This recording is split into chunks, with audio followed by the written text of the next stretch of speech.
Bây giờ dùng tay nhá, không đi thôi. Thế thằng kia giỏi cái lắm. Một tay một buồn. Tôi thấy một tay một buồn thôi.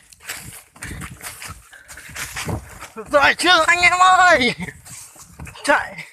Ôi giời, mình hết cả người chơi rồi. Kia còn buồn á.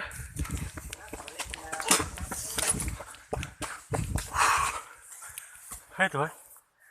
Không còn. Về thôi.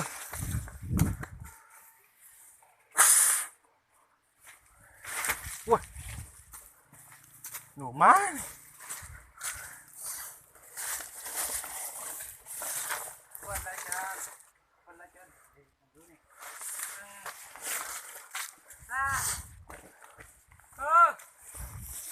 Mẹ ơi.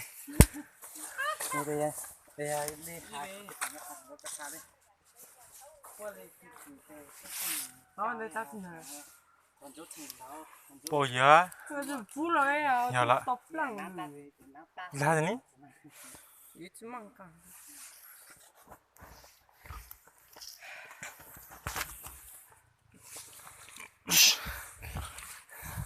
La la la la. Alo. Chia tay á? Làm sao chia tay? Sao? Chia tay á? Không chia tay cơ mà. Chia tay đi. Chia thì chia. Ok.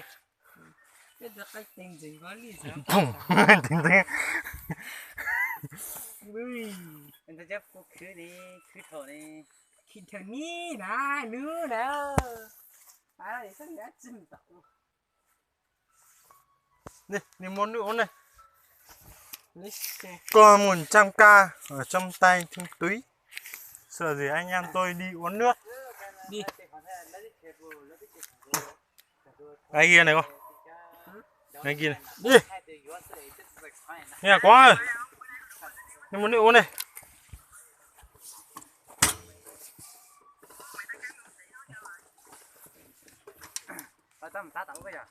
Một quả hộp.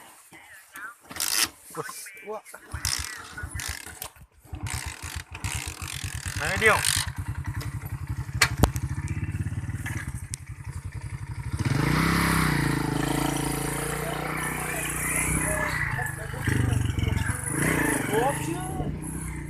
Đi nhá, anh em tôi đi xuống 1 đấy.